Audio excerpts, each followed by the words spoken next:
मेरा सिर्फ एक बिलीफ है, वो है बिटकॉइन के ऊपर, माइकल सेलर वाला, कि भाई बिटकॉइन इज़ द फ्यूचर, क्योंकि वो डिसेंट्रलाइज्ड, परमिशन लेस, और उसको कोई कंट्रोल नहीं करता, तो that is the true decentralized currency. लेकिन अगर हम दूसरे उसके जो वेरिएंट्स उनको देखते हैं, तो उनके पीछे कोई ना कोई एक ऑर्गेनाइजेशन खड़ी है। सोलाना ऑर्गेनाइजेशन हो गई, या इथेरियम के पीछे भी उनकी टीम है जो उनको मैनेज करती है, उसको इश्यू करती है टोकन्स को। तो आपका इस हवाले से क्या एनालिसिस है कि बिटकॉइन पे तो ऑफ कोर्स हर कोई जो है बिलीव करता है, क्योंकि that is completely independent from any control whatsoever. लेकिन अगर हम दूसरी करेंसी को देखते हैं, तो that seems to be like very much fiat currency, क्योंकि सेंट्रल बैंक्स का कंट्रोल होता है फिएट सिस्टम के ऊपर। उसी तरह ये जो दूसरी ऑर्गेनाइजेशन है, उनका भी काफ़ी हद तक इन्फ्लुएंस और कंट्रोल है। तो उस हवाले से आपका क्या व्यू है? मैं आपसे एक सवाल करता हूँ, हुँ। Does freedom exist? नहीं, फ्रीडम तो बिल्कुल ही नहीं है अभी। हुँ, सिंपली जब फ्रीडम एग्जिस्ट नहीं करती हुँ, anywhere in the world, even free country में, so there is no such thing as decentralization is well, हाँ, ऑनेस्टली स्पीकिंग। ठीक है, तो डिसेंट्रलाइज्ड है उसकी फंक्शनैलिटी में, हुँ, लेकिन परमिशनलेस है मेरे लिए, आपके लिए ओनरलेस है एक ट्रांजैक्शनल यूजर के लिए। लेकिन इन एक्चुअलिटी, इन टर्म्स ऑफ उसकी सर्कुलेटिंग सप्लाई की ओनरशिप के, टेक्निकली स्पीकिंग डिसेंट्रलाइज तो नहीं है। सतोशी वॉलेट में सबसे ज्यादा सर्कुलेटिंग सप्लाई उसकी पड़ी हुई है। अपार्ट फ्रॉम दैट, उसके जो टॉप माइनिंग फार्म्स हैं वो ब्लैक रॉक ओन्ड है, ब्लैक रॉक ओन्ड है। उनका जो ईटीएफ है उसमें $25 बिलियन तक, $23 बिलियन से ज्यादा का इन्फ्लो ऑलरेडी हो चुका है और मजीद हो रहा है। अभी फिडेलिटी ने जो है वो पता नहीं कितने थाउजेंड, मुझे याद नहीं आ रहा, बिटकॉइन एज इन इसकी पावर जो है या इसकी जो ओवर सर्कुलेटिंग सप्लाई है वो डेफिनेटली कॉन्सेंट्रेट तो हो रही है। ठीक है, अपार्ट ये फ्रॉम आप दैट, बिटकॉइन की बात कर रहे हैं ना? मैं बिटकॉइन की बात कर रहा हूँ, हुँ, हुँ, मैं बिटकॉइन की बात कर रहा हूँ। अपार्ट फ्रॉम दैट, बिटकॉइन एक नेटवर्क है। ठीक है, ये डिसेंट्रलाइज्ड है, इसके ऊपर परमिशन लेस है, ओनर लेस है, आप बिटकॉइन को ट्रेड कर सकते हैं, ट्रांजैक्ट कर सकते हैं, इसकी ट्रांजैक्शन फी बहुत लेस है, लाइटनिंग स्पीड पे चल रहा है, बिटकॉइन लाइटनिंग नेटवर्क भी बन चुका है। But at the end of the day इसकी बैकिंग जो है वो है एनर्जी। हुँ, ठीक है, that is electricity. Bitcoin network की बैकिंग है वो इलेक्ट्रिसिटी, वो एनर्जी, वो wind energy, turbine energy, what at the end electricity जो यूज हो रही है उन माइनिंग मशीन्स को ऑपरेट करने में, जो ट्रांजैक्शंस को सॉल्व कर रही हैं। जो उस एनर्जी का उस स्टेट में ओनर है, जो उसका रेगुलेटर है, जो उसके ऊपर प्राइस डिसाइड करने वाला है, हुँ, उस उन लोगों का डायरेक्ट इम्पैक्ट है इस हुँ, वक्त बीटीसी के नेटवर्क के ऊपर। डायरेक्ट इम्पैक्ट है। आज अगर वहां पे कोई स्टॉर्म आता है, कोई सिचुएशन आती है, ठीक है, जैसे टेक्सास में बहुत बड़ा स्टॉर्म आया था, स्नो स्टॉर्म आया था सर्दियों में लास्ट, कोई सिचुएशन आती है और पावर ग्रिड ऑफ होती है, बिटकॉइन का नेटवर्क आपको कोलैप्स होता हुआ नजर आएगा। तो डिसेंट्रलाइज्ड उतना ही है जितनी दुनिया फ्री है। तो हुँ। If you get my answer, हाँ, कोई एक बंदा नहीं है जो इसका ओनर है जिसको आप पकड़ लेंगे। But at the same time अगर आप इथीरियम को देखें, ठीक है, विटालिक उसके फाउंडिंग मेंबर्स में से है, इवन गैविन जो था वो भी उसके फाउंडिंग मेंबर्स में से था, जिसो जो पोल्का डॉट का है। लेकिन उनके कंट्रोल में भी नहीं है। आज आपको विटालिक नहीं कह सकता कि इथीरियम कहाँ जाएगा, वो उसके कंट्रोल में ही नहीं है। अगर वो चाहे भी 3,000 पे जाए, वो ज्यादातर ट्वीट कर सकता है, एक सेंटिमेंटल शॉर्ट पंप क्रिएट कर सकता है। लेकिन अब एक्चुअली वो भी मल्टीपल वॉलेट्स में ओन हो चुका है और उसकी price movements, price fluctuation at the end of the day big money के हाथ में है। तो अगर आज आप बिटकॉइन में इन्वेस्ट कर रहे हैं, कंसिडरिंग के माइकल सेलर इन्वेस्ट कर रहा है, तो आपका बीटीसी तभी ऊपर जाएगा जब इंस्टीट्यूशनल मनी बीटीसी में जाएगी। That's it. बिल्कुल। तो मार्केट में बिटकॉइन मूवमेंट भी इज उन्हीं की तरफ से होती है ना, जो जो बिग एग्जैक्टली, मनी है। हाँ। एग्जैक्टली। तो उसके मुझे डिसेंट्रलाइजेशन का और उसके इन चीजों का मुझे क्या करना है, when it is absolutely speculative asset जो 24/7 ओपन है, जिसकी मार्केट प्राइस तभी ऊपर जाएगी जब ब्लैक रॉक, फिडेलिटी, वैनएक, ये लोग सब, वैनगार्ड, ये लोग सब बाय करेंगे, बर्कशायर हैथवे इसमें हुँ, घुसेगा, then it would go up. तो मुझे personally at my daily life expense, मेरी चीजों के, what is the decentralization doing for me? एक चीज कर रही है और वो है कि मैं उसको अपने लेजर वॉलेट में डाल के, अपने वॉलेट में डाल के दुनिया में कहीं भी ट्रैवल कर सकता हूँ, ट्रांसफर कर सकता हूँ। But at the end of the day मुझे उसको भी ऑनलाइन लेकर आना है और फिर मुझे उसको सेल करना है to whom, someone who is willing to buy at that price. बिल्कुल। इवन अगर आपने उससे कोई ट्रांज़ैक्शन करनी भी है, तो ऑफ कोर्स अगली पार्टी भी तो रिसीविंग एंड पे उसको एक्सेप्ट करने वाली हो ना, एग्जैक्टली, तो वरना तो आपको फिर उसको दोबारा फिएट में कन्वर्ट करना पड़ेगा, फिर आप उससे जो भी चीज़ खरीदेंगे। तो इन द एंड आपको आना तो उसी सिस्टम के अंदर ही है। बिल्कुल तो बिल्कुल। ये भी हाँ, ये भी एक काफ़ी अच्छा पॉइंट है। तो इन्वेस्टिंग के वाले से फिर आप क्या देखते हैं कि बिटकॉइन वर्सेस जितने भी दूसरे कॉइन्स हैं, तो आपको क्या लगता है, क्योंकि बिटकॉइन ऑलरेडी अब इतना पंप हो चुका है, तो जो नया बंदा है वो अब यही डर रहा है कि यार ये ऑलरेडी 63 भी है इस वक्त, तो अब इससे ऊपर कितना जाएगा, अगर मैं भी ले लूँ फिर ये दोबारा से क्रैश करता है तो फिर आप टॉप पे बाय करके दोबारा बैठ जाते हैं। तो उस हवाले से आपकी क्या प्रिडिक्शन है कि from here it is going to pull back a little bit और मजीद इसने ऊपर ऊपर जाना है? चले मैं आपको उस पर बताता हूँ। देखें, हम्म, 73K के ऊपर जब बीटीसी आया था, that was the point in time, मई में, जब मुझे याद है अच्छे से कि मैं यही कॉल आउट कर रहा था कि this is the top, sell कर दो। खासतौर पे ऑल्ट्स को, ऑल्ट्स वहां जाएंगे जहां हम सोच भी नहीं सकते, वापस अपने ऑल टाइम लोज पे जाएंगे, उस तरफ ऑल्ट्स हमारे आ गए। ठीक है, तो एक तो अल्हम्दुलिल्लाह at that point in time हम उसको सेल कर पाए, हम समझ पाए कि उसकी जो कैपिचुलेशन 73K पे हो रही है, 3 दफा आया वहां पे, हम्म, 3 दफा बिटकॉइन ने हमें मौका दिया कि भाई निकाल लो पैसे। फिर बिटकॉइन 49 तक गया। अच्छा, अब 49 तक जब बीटीसी जाता है, ये रेट कट से पहले होता है, ये कॉन्फ्लिक्टिव सिचुएशन दुनिया में जब है तब होता है, ये तब होता है जब एम्प्लॉयमेंट डेटा हमारा स्ट्रांग भी आया, ये तब होता है जब इन्फ्लेशन हमारी कम हो रही है, ये इन सब चीजों के इर्द गिर्द होता है। ये तब होता है जब ईटीएफ का आउटफ्लो होता है, मतलब जो ब्लैक रॉक का ईटीएफ लाइव है बिटकॉइन का, आई शेयर्स वगैरह, ये उसके आउटफ्लो पे होता है। ये सारी चीजें होती हैं, इंक्लूडिंग बाइनेंस, सीजी पकड़ा जाता है, उसको जेल होती है, मतलब बहुत सारे ऐसे इवेंट्स होते हैं। बीटीसी की बातें होती हैं, क्रैश क्रैश क्रैश, पूरी मार्केट्स क्रैश हो रही हैं, रिसेशन रिसेशन रिसेशन की भी कुछ बातें होती हैं इन अगस्त, इन सितंबर। बीटीसी मैक्स 49 के तक जाता है, from 73 to 49।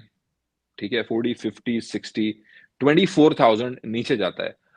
Almost almost BTC 30% अपनी एक रिट्रेसमेंट दिखाता है, हम्म, 30 to 35%, और दोबारा अभी 60 प्लस है। तो इसका मतलब है कि कैपिटल स्ट्रेंथ इसमें है जिसने ये सारी चीजें एब्जॉर्ब की हैं, और दोबारा 60 अबव है। तो अगर ये सारी चीजें एब्जॉर्ब करके पोस्ट हाविंग 60 अबव होके बैठा हुआ है, और इस वक्त इसके ईटीएफ्स लाइव जा रहे हैं, और इस वक्त इंटरेस्ट रेट अप कट हुआ है, इकोनॉमीज में अब स्टिमुलस आया है, तो मुझे नहीं लगता कि बीटीसी अभी ऑल टाइम लो बना रहा है, और मुझे नहीं लगता बीटीसी अभी लोअर लेवल पे जा रहा है, क्योंकि इस वक्त इसने परफॉर्म करके दिखा दिया, 16,000 to 73,000 in a year, perform करके दिखा दिया। ठीक है, अब हम्म, इसकी परफॉर्मेंस जब दिखी है लोगों को, अब जब रेट कट हो रहे हैं, अब जब पैसा सस्ता हो रहा है, अब जब लोग लोन ले सकते हैं, जब ये सारी चीजें हो रही हैं, और जब रेडी है लोग अब कि अब अगर ये 20 पे गया, 30 पे गया, अब मैं खरीद लूंगा, तो अब क्यों मौका दिया जाए उनको खरीदने का? हम्म, तो अब मौका क्यों दिया जाए? अब अगर अगर अब ये 30-20 पे गया, तो अब 10, अब 10 ये की नहीं जगह रुकेगा। करें। अब उन लोगों को मौका नहीं मिलेगा कि 30 पे बाय करके अब दोबारा वो 70, अब अगर हाँ, ये गया तो अब इस दफा नहीं रुकेगा ये। फिर तो वो 10 पे आएगा। मेरे ख्याल से हम्म, अभी देखें, जैसे आपने ये सेंटिमेंट शेयर किया, हम्म, ये आपको कहाँ से पता चला, ये आपके दिमाग में कहाँ से आई बात? आखिर ये मार्केट से ही आपको जो नॉइज मिला है, चीजें मिली हैं, ये आप जो ग्रुप्स होंगे, जो भी आप हम्म, वहां से देखा है, सुना है, एनालिसिस किया है, और आपने बिटकॉइन के चार्ट्स देखे होंगे बिल्कुल, और आपको ये चीज, आपने बोला है कि बस अब हो गई है, बेयर मार्केट है, अब आगे नीचे है। तो हम्म, ये अब चीज हम बिलीव कहाँ पे कर रहे हैं? 60,000 से ऊपर। बिल्कुल। हम 63,000 पे है इस वक्त बीटीसी, अब हम यहाँ पे bearish, which is just 10,000 away from the all time high, जो हम हम्म, ऑलरेडी 2 महीने पहले हिट कर चुके हैं, और उसके बाद हम हाँ, बहुत टाइम नीचे कैपिचुलेट कर रहे हैं। तो आई पर्सनली इस सारी वजह से, to give you this perspective, just for the statement जो मैं अब कहने लगा हूं, कि मेरे ख्याल से अभी 78 to 85 बीटीसी की लिक्विडिटी है इसमें, जहां से लिक्विडिटी ग्रैब मेजर हो सकता है। और ऑल्ट्स का अगर आप उस हवाले से पूछ रहे हैं, तो जहां बीटीसी ने 73 के तोड़ा और ऑल टाइम हाई की तरफ गया, ऑल्ट्स में आपको 50-50% की रैली नजर आ रही होगी, इजी, हम्म, वेरी इजी। क्योंकि एक मेजर वो level psychological all time high टूटेगा, जब वो टूटेगा मार्केट्स बुलिश होंगी बहुत, जब वो बुलिश होंगी तो हमारे ऑल्ट जो हैं वो अपने ऑल टाइम हाई को कैच करने की कोशिश करेंगे, विच इज 550 to 100% पंपिंग जो ऑल्ट्स में आ सकती हैं, जिसको मैं पर्सनली लास्ट एग्जिट के तौर पे देख रहा हूँ, ये कह रहा हूँ, हम्म, वहां पे फिर दोबारा लोग 1 लाख 1 लाख 1 लाख करेंगे, और probably that would be the time जहां पे हमें एक लॉन्ग टर्म करेक्शन टाइम नजर आ सकता है बीटीसी के अंदर। हम्म। तो उसका फिर इम्पैक्ट ये भी है ना कि अगर in case after election recession declare हो जाता है, तो वो भी तो एक इवेंट उस पे प्ले आउट होगा ना कि भाई अगर रिसेशन ऑफिशियली डिक्लेयर होता है तो मैं ऑफ कोर्स फिर मार्केट से मनी कैपिटल पुल आउट होता है, तो वो पुल आउट होगा तो फिर वो सारे एसेट से पुल आउट होगा, सिर्फ स्टॉक एग्जैक्टली, से ही। तो ऑफ कोर्स उसका फिर इम्पैक्ट बिटकॉइन पे आएगा। अच्छा, ऑल्ट कॉइन्स में फिर आपकी ऑफ कोर्स अगर मैं ऑल्ट कॉइन्स की मैं निकालता हूँ लिस्ट, तो वो तो इनफिनिट लिस्ट है और उसमें बिल्कुल। मजीद कॉइन्स ऐड होते जा रहे हैं। तो हम्म। उसको आप कैसे फ़िल्टर आउट करते हैं? मतलब क्या आपकी थीसिस है कि कौन से ऑल्ट कॉइन्स जो हैं वो देखने चाहिए इन्वेस्टिंग के हवाले से? देखिए, जो ऑल्ट कॉइन्स, एक तो जो main market cap alt coins हैं टॉप 20, उनको मैं इग्नोर नहीं करता। ठीक है, उनको हुँ, तो जरूर हम अपनी ट्रेडिंग में रखते हैं, अपने एनालिसिस में रखते हैं, क्योंकि उनमें मेजर पैसा है। इवन अगर वो नहीं हिले पिछले 1 साल में, 1.5 साल में, लेकिन क्योंकि उनमें इतना कैपिटल है कि वो आज भी टॉप 20, टॉप 10 में है, उनमें ट्रेडिंग करना जरूरी है, क्योंकि वो ज्यादा स्टेबल है। क्योंकि उनमें ज्यादा इतना पैसा है, उनके अंदर फ्लक्चुएशन इतनी स्ट्रांग नहीं होगी जितनी बाकी ऑल्ट्स में होगी। तो अगर आप लेवरेज ट्रेडिंग कर रहे हैं, तो look at the top 10 ult's, look at the top 5 ult's, और वही आपके लिए काफी होने चाहिए। देखें, बंदा सिर्फ एक ऑल्ट को पकड़ के उसमें एक्सपर्ट बन के, उसके चार्टिंग को, पैटर्न्स को समझ के, उसका एक्सपर्ट बन के, उसकी न्यूज, उसकी डेवलपमेंट को कंप्लीटली समझ के, फॉर एग्जांपल रिपल पे, एक्सआरपी पे, किसी भी ऑल्ट पे, सिर्फ उस पे भी अकेला सिर्फ ट्रेडिंग करे, दैट इज ऑल्सो इनफ। ऐसे ट्रेडर्स भी हैं, they only trade on 3 ult's and that's hmm, all they trade on, और दे आर सक्सेसफुल, क्योंकि वो उनको समझ गए हैं, उनकी नब्ज पे उस ऑल्ट के उनका हाथ है। तो हुँ, चाहे जितने भी ऑल्ट्स हों, आपने टॉप मार्केट कैप ऑल्ट्स पकड़ने हैं, आपने उनमें फोकस करना है, आपने उनमें ट्रेडिंग करनी है, अपने आप को एक्सपर्ट बनाना है, आपने 5 ऑल्ट्स का, that's it, other than BTC. और एट द एंड आपने बीटीसी के अंदर कोशिश करना है, एक्यूमुलेशन करें, जहां जहां बीटीसी विक मार के नीचे आता है, ऑर्डर्स अपने पीछे ऑलरेडी करके। लगा के रखें, हुँ, या कैश राइट। आउट कर लें, डिपेंडिंग ऑन जो भी आपकी लाइफ सिचुएशन है। हुँ, हुँ, बाकी ऑल्ट्स की हम रिसर्च कैसे करें, ये आपका सवाल है। उसके लिए मेरे ख्याल से आपको ये समझने की जरूरत है कि ओवरऑल मार्केट किस तरफ हेड हो रही है। ओवरऑल इस वक्त कैपिटल दुनिया का किस तरफ जा रहा है, वो ऑल्ट्स या वो प्रोजेक्ट्स, ये चीज स्टॉक के लिए भी मेरे ख्याल से एलिजिबल है, ये क्रिप्टो के लिए खास तौर पे है। ईएसजी, ठीक है, उस चीज को सबसे पहले में देखने की जरूरत है। ईएसजी, जो इनका जो ईएसजी के अम्ब्रेला के अंदर बहुत सारी चीजें हैं। इनके इनका जो न्यू कल्चर डेवलपमेंट के आईडी, वो भी ईएसजी के अंदर है। वो कंपनीज हुँ, ईएसजी लेबल्ड हैं, जो एक्सेप्ट करती हैं उन चीजों को। उस तरफ कैपिटल फ्लो होगा टू पंप दैट आइडियोलॉजी। तो मेरे ख्याल से ईएसजी के अंदर कैपिटल फ्लो है।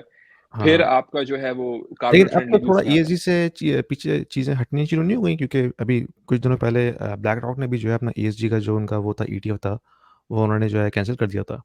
तो मुझे लगा कि अब शायद सेंटीमेंट चेंज हो रहा है ईएसजी के हवाले से। ईएसजी के हवाले से हुँ, इस वक्त एट दिस, कंसिडरिंग के जो न्यू एडमिनिस्ट्रेशन आ रही है, वो एक्चुअली इतनी ईएसजी फ्रेंडली नहीं है। हुँ। ठीक है, अगर आप देखें वो तो जो बिल्कुल नहीं है ना, ट्रम्प एडमिनिस्ट्रेशन, वो तो कहता है ये सब एग्जैक्टली, होक्स है। एग्जैक्टली, हाँ, एग्जैक्टली, लेकिन जब वो आएगी ना, हाँ। तब थिंग्स वुड बी डिफरेंट। तो इस वजह से आई हुँ, डोंट थिंक कि जो एक डेकेड लॉन्ग मेड आइडियोलॉजी है, वो इतनी जल्दी would change. I hmm, think कि ये तो अभी is a very starting of that. Hmm, ESG के इंस्ट्रूमेंट को चेंज किया जा सकता है, ठीक है, लेकिन उस चीज को एग्जैक्टली चेंज नहीं किया जा सकता। तो जो भी टॉप फर्म्स मेरे ख्याल से उससे अलाइंड है, या जो क्रिप्टो प्रोजेक्ट उससे अलाइंड है, जो कार्बन फ्रेंडली है, जो हुँ। इस तरफ, तो that I think is one place जहां पे आप इन्वेस्ट कर सकते हैं, मेरा ये ख्याल है। दूसरा, क्योंकि देखिए मैं एग्जांपल दूं आपको, लास्ट जब इलेक्शन हुए थे, ट्रंप जब आया था, तो उससे पहले एक्चुअली ट्रंप ने क्रिप्टो के बारे में बातें की थी, बड़ी अच्छी, बिटकॉइन के बारे में। लेकिन जैसे वो इलेक्ट होके आया, तो he was absolutely anti crypto. हुँ, ठीक है, उसने बल्कि ये बोला था कि I only believe in US dollar, I don't believe in crypto, bitcoin is enemy of US dollar, और उसने बहुत स्टेटमेंट्स दी थी। और उसकी अपनी एडमिनिस्ट्रेशन के अंदर कोई भी क्रिप्टो के ऊपर रिलैक्सेशन का काम नहीं हुआ था। लेकिन उससे पहले ही वॉज वेरी प्रो। तो अभी वो प्रो है, I don't take it as any kind of great thing for crypto. बहुत सारे लोग ये कह रहे हैं कि अगर वो आ गया तो बिटकॉइन ऑल टाइम हाई मारेगा, I don't think so at all. हुँ, मुझे तो नहीं लगता। ठीक है, वो ये सब कर रहा है, प्रॉब्ली इससे बैक ट्रैक करेगा, वो हर्ट होगा, लेकिन वो कभी भी आने के बाद जो मेजर मनी फ्लो है उसके अगेंस्ट नहीं चलेगा। वो एक दफा चला था ना, उसमें पता है उसने क्या हुआ। He has learned, he has done that. हुँ, ठीक है। हुँ, but anyways, apart from that, मैं पॉलिटिकल एक्सपर्ट नहीं हूं, लेकिन इट ऑल अफेक्ट्स। लेकिन apart from that, web 3, AI, web 3, बिल्कुल। इसके अंदर जो प्रोजेक्ट्स काम कर रहे हैं, खास तौर पे when it comes to data privacy और cross chain interoperability, cross chain data structure, cross chain crypto payments, cross chain developments, इसके ऊपर जो भी क्रिप्टो प्रोजेक्ट्स, क्रिप्टोग्राफी इस वक्त काम कर रही है, लाइव है, और उनमें टोटल वैल्यू लॉक टीवीएल है और बढ़ रहा है, उनको देखने की बहुत जरूरत है, चाहे उनकी प्राइस गिरी हुई है। हुँ, आई थिंक अगर एक ऐसा क्रिप्टो प्रोजेक्ट है जिसका TVL है या जिसके अंदर जो दूसरे क्रिप्टो प्रोजेक्ट्स हैं उनमें TVL है, बढ़ रहा है, डेवलपर्स बढ़ रहे हैं और क्रॉस चेन काम कर रहा है वो, प्लस वो Web3 है, प्लस वो अगर ESG है, उसका कार्बन फुटप्रिंट नहीं है, बेशक उसकी आई थिंक अगर उसकी प्राइस स्टक है, I don't see a reason not to invest in it personally. Hmm. ठीक है, लोगों के पास रीजन होंगे, बहुत अच्छे होंगे, आई एम नॉट श्योर, मतलब आई कैन बी रॉन्ग। सही है बिल्कुल बिल्कुल। तो लेकिन ये मेरा पर्सपेक्टिव है honestly. If you are an investor in the US, in Canada, or in Europe, and you are considering investing into Dubai real estate market, this video is for you because we have a platform called Stake, which allows you to invest into the residential real estate market and start earning rental income right away without going through a lengthy documentation process or coming up with a heavy down payment. Stake is built upon the concept of crowdfunding. So it is democratizing the entire investment strategy and allows you to own a single unit of the entire investment portfolio. So you don't have to own the entire property, right? You can be part of the pool that can actually own a piece of property, a piece of real estate. So that allows you to start with as low as 2,000 dirhams and you can slowly ramp up. So as you start investing into it, you can not only own a bit of real estate, but you also get a portion of the rental income on monthly basis. So it's a passive investment strategy, diversifying your portfolio from traditional North American or European markets into Dubai, which is hustling and bustling and growing very fast and allows you to build your wealth over time. So don't delay. There is a link down there in the description. If you click on this, it will give you free 200 dirhams in your account right away to start with, and you can thank me later.